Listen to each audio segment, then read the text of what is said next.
Seconda giornata della durata nazionale degli alpini, aspettando la sfilata di domani, la presenza del capo dello Stato Mattarella, ci sarà anche il governatore Zaia che oggi ha salutato le penne nere. Siete i nostri leoni, ha detto. Antena 3 TV con gli alpini, stasera alle 21:15 un ring targato penne nere con ospiti e collegamenti da Trento, e domani la diretta della sfilata dalle 8:45. Amministrativo 2018, alle 12 di oggi scaduti i termini per la presentazione delle liste. 9 comuni al voto nella Marca, occhi puntati su Treviso dove in 6 lottano per Casugana. L'insegnante di paese che fu aggredito dal padre di un alunno scrive una nuova lettera dopo il caso di un professore preso schiaffi ad Avellino. Cari colleghi, dice, tornate a ruggire, dobbiamo smettere di avere paura. L'anziana aggredita e rapinata dalla donna sotto casa, l'anziana finisce a terra, portata in ospedale con un trauma cranico, è successo in pieno centro a Treviso.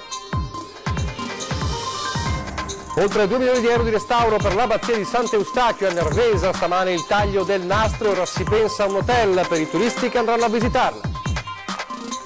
Continua il nostro viaggio tra gli oggetti della Grande Guerra, stasera vi mostriamo un singolare calamaio realizzato con spolette e proiettili da fucile. Telespettatori di Antena 3, buonasera, buonasera e ben ritrovati, l'edizione trevigiana dei nostri telegiornali, tantissimi i trevigiani a Trento, l'abbiamo raccontato già da ieri con le prime dirette da Trento. Oggi la seconda giornata, un sabato di festa, continua la carata degli alpini su Trento. Stasera, come dicevamo, una grande festa in piazza, cresce intanto l'attesa ovviamente per la giornata clou di domani, la sfilata delle penne nere, anche per l'arrivo previsto del capo dello Stato Mattarella. Ci sarà domani nella giornata clou anche il governatore Luca Zaia che oggi ha salutato le penne nere. Sentiamo. L'onda lunga sta scorrendo ormai per le strade e le vie di Trento. Il grande flusso è più che cominciato. Penne nere, tricolori e camicie a quadretti che si preparano allo sfilamento e alla grande festa della dunata numero 91. Nella mattinata si stima siano arrivate 250.000 persone, 250 i pullman contati fino ad oggi. E nonostante i disagi di ieri, presi d'assalto anche i treni.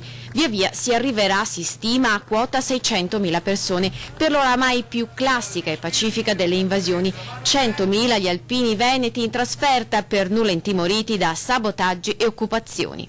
È un saluto agli amici alpini e, come dico io, se non ci fossero bisognerebbe inventarli. La mia totale solidarietà e sempre avanti, guardare avanti, come diciamo noi, il leone non si preoccupa mai delle pecore, per cui i nostri leoni sono gli alpini. È una città in festa, Trento. Qualche goccia di pioggia, caduta nel primo pomeriggio, non ha certo rovinato l'atmosfera. Dopo l'alzabandiera in Piazza Duomo, quella di oggi è stata la giornata delle delegazioni estere e militari stranieri. La giornata sempre attesa in particolar modo dai più piccoli della cittadella allestita dai militari. Nel pomeriggio la sfilata con l'Abaro e quelle 216 medaglie appuntate assieme al vessillo di Trento, da Piazza Duomo fin dentro al Teatro Sociale.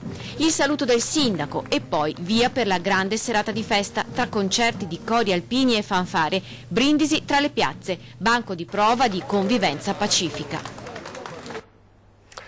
La festa che è già cominciata da ieri con gli alpini veneti e trevigiani tra le vie della città. Vediamo.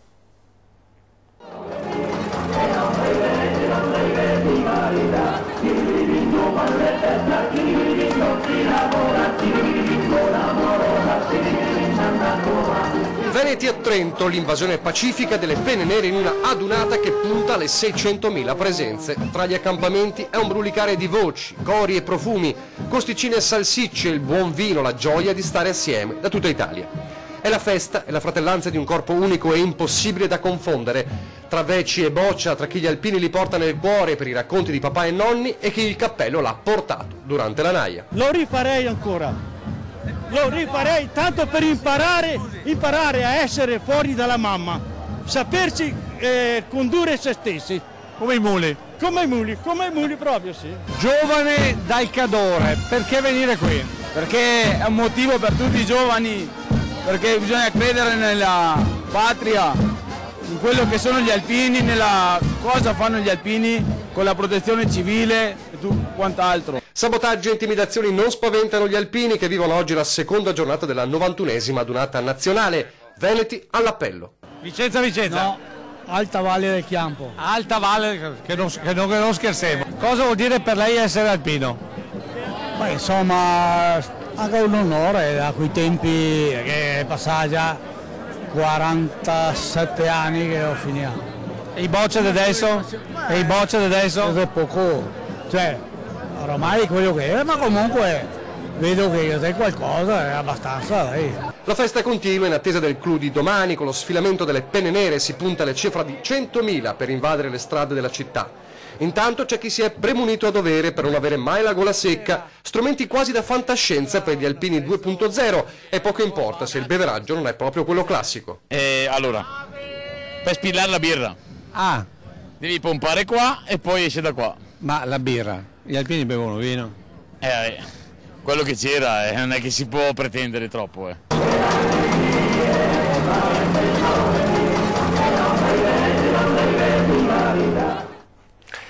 Un assaggio di questa festa l'abbiamo avuto anche ieri sera a 20:10, era ospite con noi l'onorevole Angela Colmellere, deputato della Lega, molto amica degli alpini, e c'è stato nei vari collegamenti con il nostro Lucio Zanato, inviato insieme a Nicoletta Rizzetto, anche un dialogo a distanza con delle richieste ben precise al deputato. Vediamo un estratto degli interventi di 20:10. Sapete com'è, no? A seguire l'odore delle costicine ci si arriva, ed eccole qua, le costicine. Buonasera, buonasera, buonasera, siamo in diretta su Antenna 3. Voi da dove siete? Da Asolo. Da Asolo. Monfumo. Monfumo. Gruppo Alpini di Monfumo. E allora non siamo col quartiere del Piave, siamo nell'Asolano, ma insomma siamo sempre ai colli. Siamo in diretta su 20:10 e vi sta ascoltando il sindaco di Miane, non so se sapete, l'Angela Colmellere, nonché onorevole. Cosa volete dire all'onorevole Colmellere, voi alpini che siete qui a Trento? Possiamo dire all'onorevole che venga a mangiare qua con voi? Viva gli alpini e siamo sempre forti, basta. Senta, ma adesso che l'Angela Colmellere, l'onorevole Angela Colmellere, perché adesso bisogna dire onorevole, è a Roma, che cosa potrebbe fare per gli alpini? Cosa può fare? Ripristinare la leva, perché se no andiamo ad estinguerci. Ecco qua, c'è l'onorevole Colmellere, vuol salutare. Sì. Buonasera Primo, ciao. Ciao a tutti, salutami tutti ciao, quanti. Bellissima. Domani arriverò anch'io in quel di Trento, sì. E quindi sarò felice di abbracciarvi e di festeggiare come sempre con voi, che siete una potenza grande e siete sempre vicini al mio cuore. Sì, lo so che sei sempre presente tra noi alpini, ci hai sempre trovato dappertutto. Sì. Ti ringrazio e ti saluto. Ciao Angela. Ciao Primo, ciao. Ecco, questo è l'esempio della televisione di servizio, ma nello senso della parola, televisione di famiglia, perché così riuniamo tutti, alpini, onorevoli, sindaci, è la cosa forse più bella della nostra televisione locale. Cosa chiedere per il suo impegno che adesso, come dire, ha a Roma, oltre che a Miane? Ma adesso viene facile, siamo in una provincia autonoma, mi sa che siamo a pochi chilometri, quindi l'autonomia viene da sé, insomma non è che serve molta fantasia, quindi questo chiediamo. E continueremo ovviamente a seguire la Giornata Nazionale degli Alpini. Domani c'è la diretta delle 8:45 della sfilata degli Alpini, tutta la sfilata, tutto lo sfilamento delle penne nere in diretta su Antenna 3. Torneremo a parlare fra poco degli Alpini, adesso però veniamo alla politica, perché amministrative 2018 sono al rush finale, veramente all'ultima curva, alle 12 di oggi sono scaduti i termini per la presentazione delle liste, 9 i comuni al voto nella Marca trevigiana, gli occhi puntati ovviamente sono sul capoluogo, dove ci sono ufficialmente adesso 6 candidati sindaco, uno, Elisabetta Uccello di Casa Pound, si è ritirato. L'ora X è scattata alle 12, ultimo termine per presentare le liste, dando il via ufficiale al rush finale verso le urne del 10 giugno. 9 comuni e 135.000 elettori chiamati al voto nella Marca, a partire dalla Treviso, sulla quale sono puntati gli occhi di tutti, dalla voglia di secondo tempo del sindaco Giovanni Manildo alla battaglia per la riconquista di Cassugana da parte del centrodestra di Mario Conte, deciso a cancellare il quinquennio di centrosinistra. Senza dimenticare la corsa del Movimento 5 Stelle e degli altri avversari. 6 in tutto, 4 uomini e 2 donne, perché proprio a ridosso della chiusura delle liste è arrivato il forfait di Casa Pound, che non è riuscita a raccogliere le firme necessarie per Elisabetta Uccello.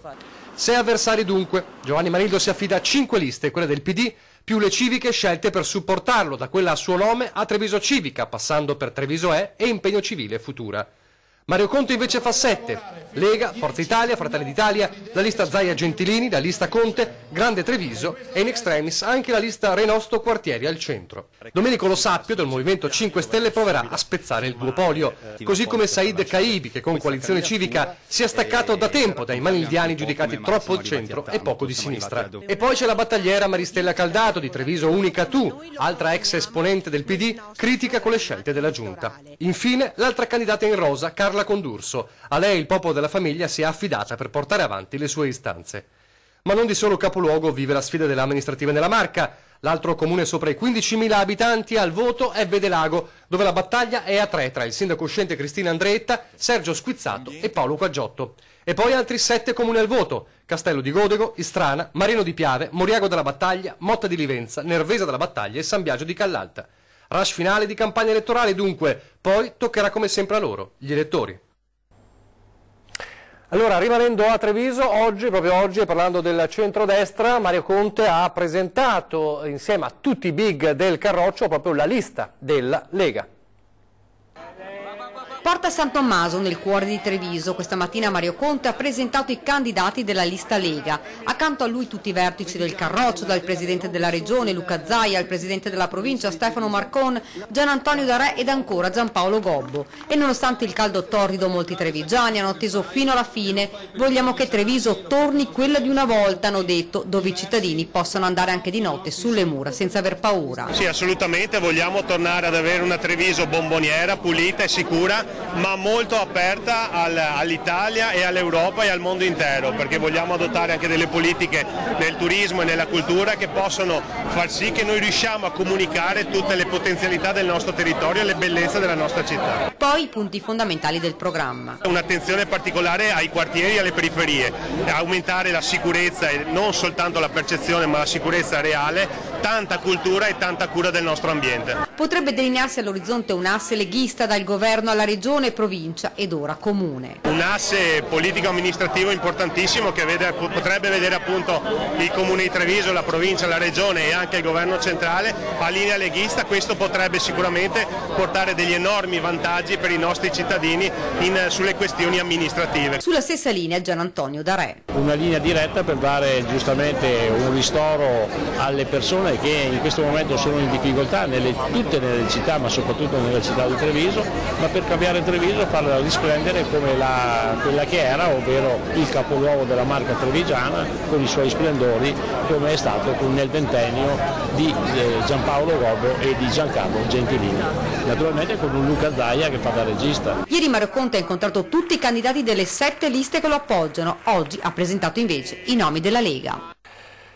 E quasi in contemporanea, poco prima della presentazione della lista della Lega Nord, la settima che supporta Mario Conte, c'è stato un corteo dalla stazione fino al municipio. Era il corteo per consegnare nelle mani di Giovanni Manildo, candidato per il centro-sinistra, il programma 2018-2023.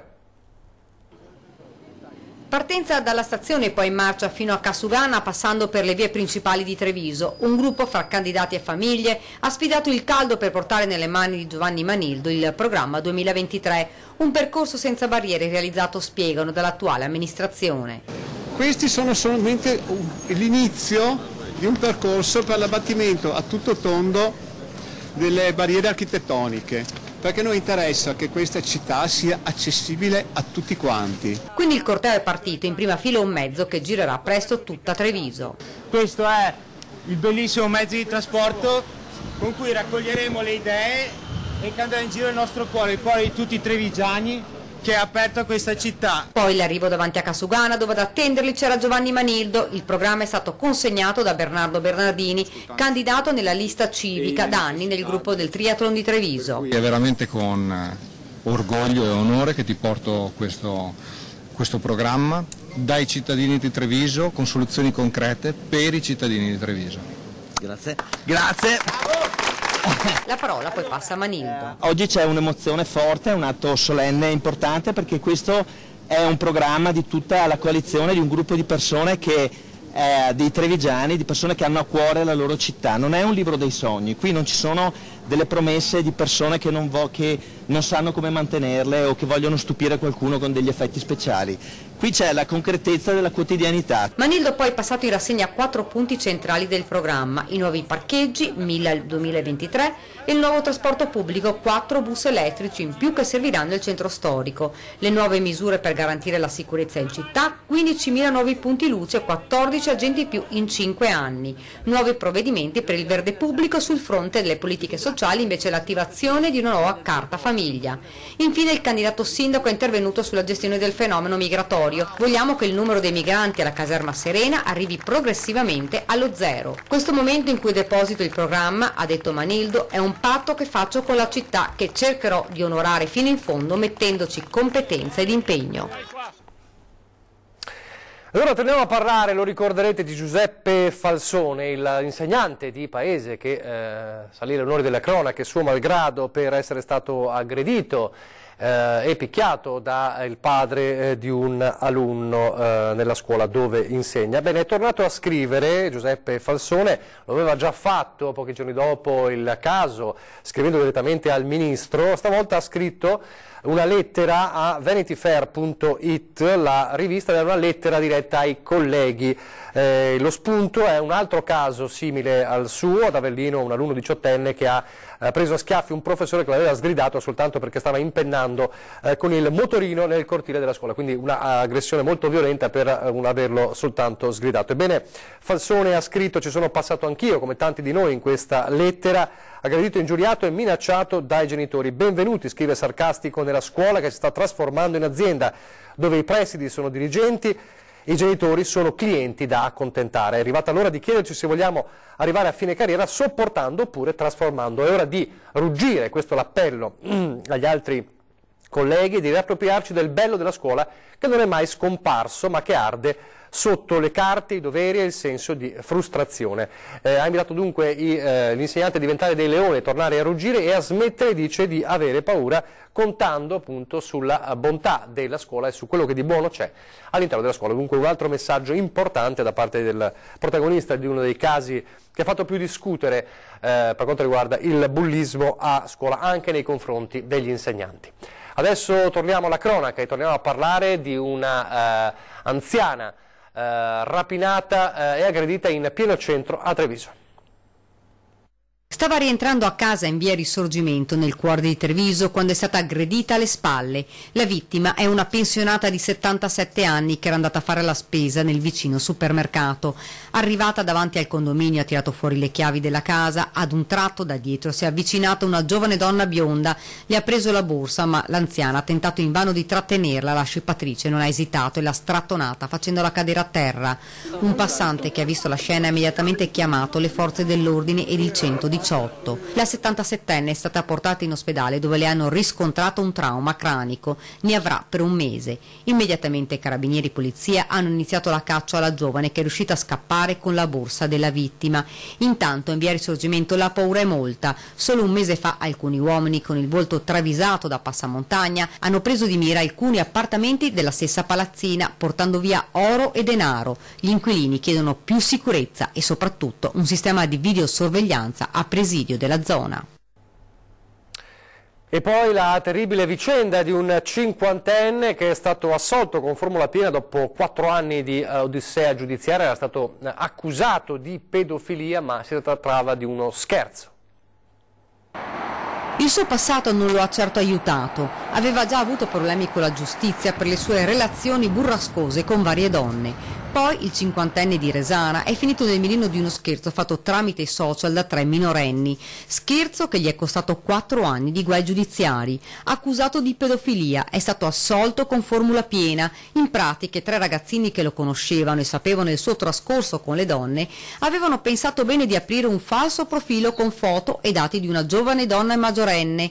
Poi hanno chiesto l'amicizia all'uomo che è caduto nella trappola. Ha iniziato a chattare inserendo immagini erotiche. I genitori dei ragazzini hanno scoperto quei messaggi ed hanno denunciato l'uomo. Da qui il calvario, non solo giudiziario, alcuni cittadini lo avevano preso di mira pubblicando dei volantini con la foto del cinquantenne e la scritta pedofilo. Ora il legale dell'uomo ha spiegato: valuteremo le azioni civilistiche nei confronti di chi si è divertito con un falso profilo. Torna a risplendere l'abbazia di Sant'Eustachio a Nervesa della Battaglia, lo vediamo dopo la pubblicità.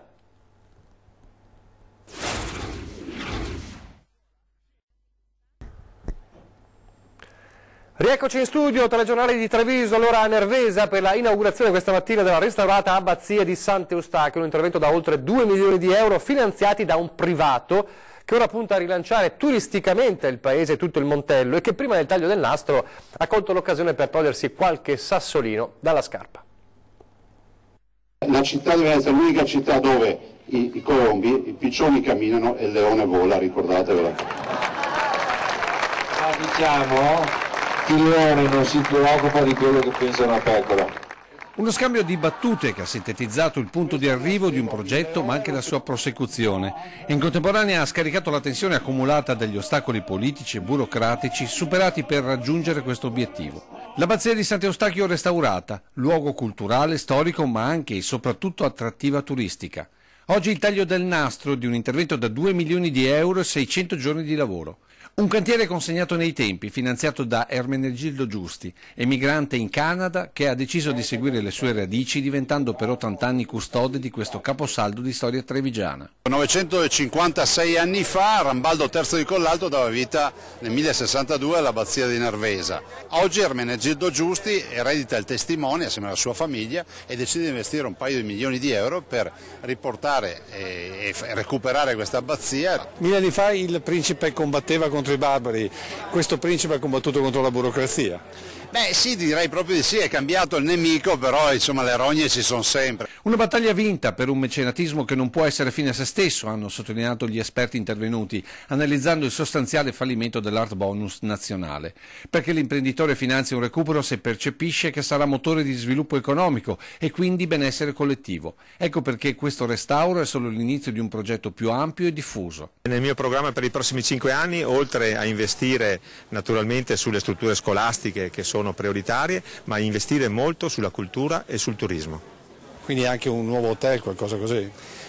Allora, dare la possibilità ai privati naturalmente di poter costruire o restaurare edifici già presenti in piazza da destinare ad hotel, ad albergo, a strutture ricettive. E l'hotel a Nervesa, preludio di quello più capiente e diffuso sul Montello. Far rivivere il Montello con tutte le nostre strutture ricettive, che ne abbiamo già tante, di agevolarle e di far sì che questo territorio diventi il centro di un turismo storico-culturale legato anche alla Grande Guerra. E a proposito della Grande Guerra, è il momento della nostra rubrica del sabato, il nostro viaggio nella memoria con Lucio Zanato. Questa sera andiamo a Silea dalla famiglia Benetton per raccontarvi la storia di un oggetto davvero particolare.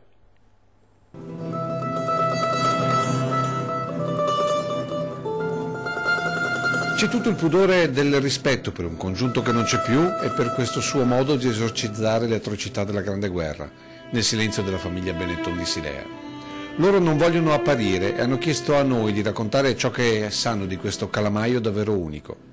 Colpisce vedere che tutto ruota attorno a questa spoletta, dove si vede ancora perfettamente la scala graduata della sensibilità allo scoppio. Uno strumento tremendo, trasformato in calamaio, dove la polvere detonante ha lasciato spazio all'inchiostro, per una penna davvero unica. Guardate cosa ha creato l'unione di più proiettili da fucile 91, l'arma simbolo dell'esercito italiano nella Grande Guerra. Colpi inesplosi che sono stati svuotati e riutilizzati, saldando sulla testa del proiettile un pennino. E tutto questo riunito in una composizione con una stella che richiama l'esercito, con delle scritte attorno che il tempo ha reso indecifrabili. Poi l'aquila sui fusti dei cannoni, simbolo degli artiglieri alpini, con quel 2 che forse ricorda il reggimento a cui è appartenuto il gruppo Belluno durante la Grande Guerra e di conseguenza anche l'ignoto autore dell'opera. Perché Giuseppe Benetton e la sua consorte, attuali possessori dell'oggetto, non sanno in realtà di chi sia. Da 40 anni lo custodiscono in memoria dello zio Angelo, soldato tra Piave e Grappa, poi vissuto nella città di Trieste, orgoglioso di aver contribuito a renderla italiana. Ma forse il calamaio era del nonno Giuseppe, anche lui veterano delle trincee del dopo Caporetto. Ma in fondo conta poco, dicono i Benetton, conta invece come oggetti che rendevano quotidianità la morte di commilitoni, amici e fratelli siano stati trasformati per la quotidianità della vita, come strumento per fissare su carta le proprie emozioni e i propri ricordi, per non dimenticare e non essere dimenticati.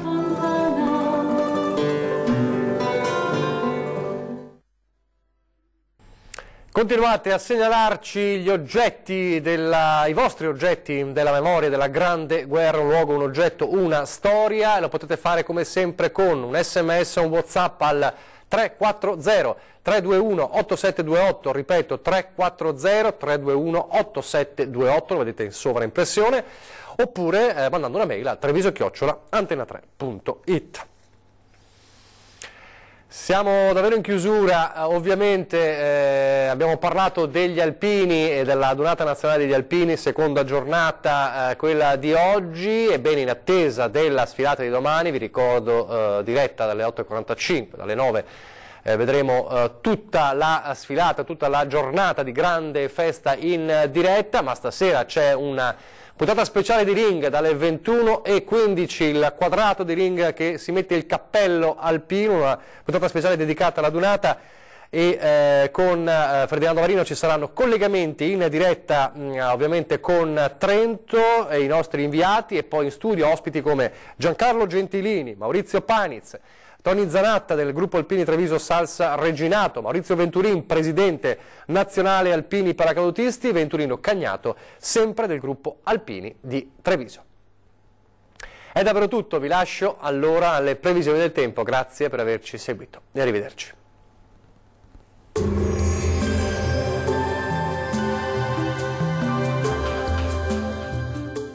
Tonus è il miglior negozio di calzature moda comoda. Qui troverete il più vasto assortimento di calzature Fratelli Tomasi. Eleganza e comodità, perché camminare è vivere. Ben ritrovati al meteo. Sarà una domenica all'insegna di un tempo spiccatamente instabile sulle nostre regioni. Vediamo il dettaglio. Sul Veneto precipitazioni temporalesche sparse ma piuttosto frequenti, localmente anche di moderata intensità, specie sui settori alpini e prealpini. Qualche spazio soleggiato in più sulle aree costiere. Temperature minime tra 13 e 16 gradi, valori massimi compresi invece tra 20 e 25 gradi. Poche novità sul Friuli Venezia Giulia, anche qui infatti sarà molto instabile con rovesci e temporali diffusi un po' ovunque sulla nostra regione, ma alternati comunque a qualche pausa più asciutta e soleggiata. Le temperature minime saranno comprese tra 15 e 16 gradi, valori massimi piuttosto gradevoli tra 23 e 26 gradi circa. Situazione simile sul Trentino Alto Adige, dove avremo condizioni di maltempo diffuso con piogge e fenomeni temporaleschi un po' ovunque sulla nostra regione, localmente anche di moderata intensità. Concludiamo infine con le temperature. Le minime si attesteranno intorno ai 13 gradi. I valori massimi saranno invece compresi tra 21 e 23 gradi. Dal meteo di Antenna 3 per ora è tutto. Arrivederci.